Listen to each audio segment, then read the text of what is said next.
quick, but Mona has to hear me go on What?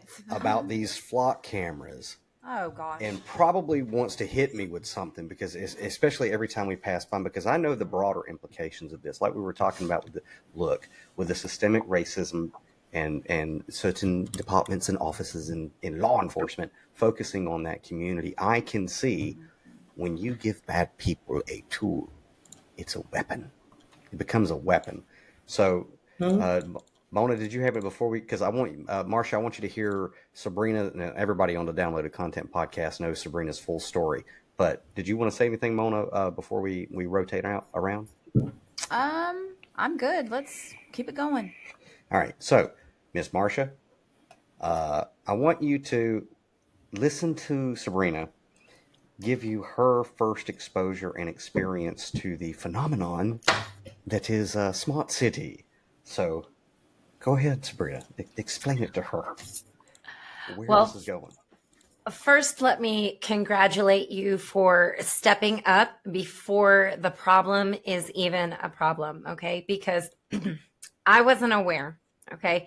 To be truthful, I was living in the blissful plugged-in state, as we call it around here, of, the normie life and not paying attention to what's going on in the world. This was a bad choice for me because I was just enjoying a normal day. It was the end of my work day on a Monday. So as you can imagine, it was nothing but chaos. I'm wrapping up my day probably close to 6:30. And I went to Walmart to pick up some groceries for dinner. No harm, no foul. I made it there and back without hurting anybody or myself. It was amazing. About 15 minutes after I get home, I'm heading to the kitchen to start cooking dinner, and I happen to look outside and notice there are 4 police cars surrounding my home. I live on a busy interstate, so, I don't consider this a threat per se. But I do see that they are approaching my home from all angles. And that includes the front door, which I do not open. The front door is it's not openable. So I instruct them to go to the back, and I'll be happy to meet them there. In the back of my house, they proceed to tell me that I was identified by a flock camera somewhere in my travels to Walmart within the past hour, mind you. Okay. That I had a warrant for my arrest based on a 2016 speeding ticket in which they're saying I didn't satisfy the sentencing. The portion of the sentencing that they are claiming I didn't satisfy was going to a driving school. This wasn't a DUI. This was speeding on the interstate. Okay, so let's be clear. It was another incident in which I was driving, in which nobody was harmed in my driving. Okay, and that's what they will tell you. I was driving. Let's be clear. You should be traveling at all times. Let's just put that out there. Okay, use proper terminology. Anytime you're in your vehicle going somewhere, you are traveling. You are not driving. There's a big difference there that Crumpton can get into for you. However, because I was driving and because they had alleged that they failed to receive this piece of paper that says I graduated this 8-hour course of sitting through a failed comedian's poor jokes and 1990s videos telling me why I should practice better cautions behind the wheel, I passed that class. I submitted that paperwork back in 2016, but fast forward to 2024. I come home from Walmart. These police tell me that no, I didn't. And they're here to arrest me for it. Arrest me. They want to lock me up for a crime that I satisfied the sentencing for back in 2016. Now, they don't necessarily know all the details behind it, according to them. They're in front of me. They want to take me to jail. They don't have all the information, and they also don't have the warrant that they claim to have. They have a warrant, but they don't have a warrant. They give me a runaround as to why it's valid, but they've got to confirm it on the call with somebody I don't know. Long story short, we have some back and forth about why their claim is invalid and how wrong they are and how in violation of my constitutional rights they are. But at the end of the day, the person who they claim to be speaking to on the phone confirms that I have this warrant and now it's time to arrest me. I disagree. I turn to leave that situation. They instantly tase me in the back, push me down on the ground in my home, handcuff me in front of my 14-year-old daughter, and then push me outside to further bring me to jail over something that probably could have been mailed to me. Okay, let's be real. If there was missing documentation for a non-harmful violation of a code, an ordinance, let's be real, that's what driving laws are, okay, is codes. I think that could have been something that they mailed.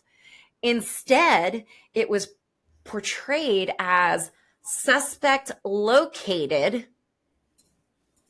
and they showed up at my house within 30 minutes of receiving this flock camera flag.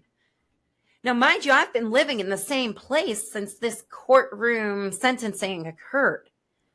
So there's been no change to my location. There's been no hiding out. And in between that time frame of 2016 and today, I've had probably over a dozen interactions with police involving citations, involving court cases, involving being truthful here, okay, involving shooting guns at my ex-boyfriends, okay, in which they came to my house and told me I had the right to kill them, okay? So at no point in the 7 years of interacting with police, and volunteering as a rescue person for a local county, nobody found this alleged warrant. So I won't get into the weeds of all the, conspiracy behind it. But at the end of the day, it was claimed that a device which could illegally read my tag for having performed nothing to inspire that device to read my tag. And by that, I mean, there was no allegation to my speed or my not wearing a seatbelt even, okay, or even a handheld device. Nothing whatsoever prompted this device to read my tag and encourage 4 out-of-county officers, okay, to come to my house and deem it worth tasing me and arresting me in front of my 14-year-old child.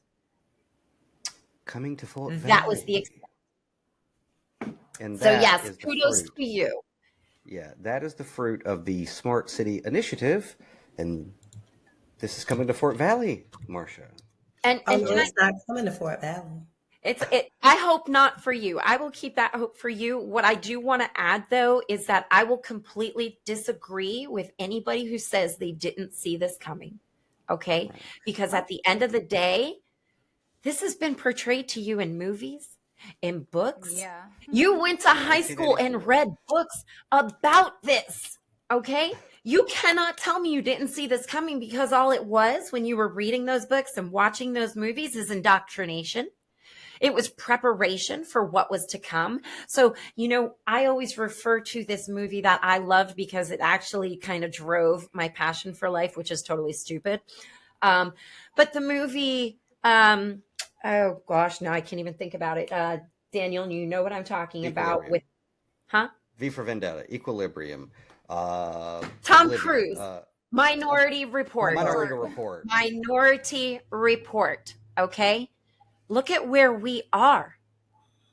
Precog, yeah. My phone sent me a notification the other day, told me I was texting while driving. I have no application installed in my phone to determine whether or not, no sirree, no plug in my car to save on my insurance, nothing like that. But my phone was like, you was in a moving vehicle and texting. Okay. Could that have been my passenger? But what happens when that notification triggers a flock camera And then police show up at my car. And like in Mr. Law's case, the spotter who spotted something and misinformed the officer who further then issued a ticket. I didn't even know who the spotter was, but he was told. Right. Don't even know the spotter. Okay, well, now we have a device that's your spotter. Can't hold that thing accountable. Okay, so if you tell me you don't see it coming, guys, we're already Yeah, there. it's here.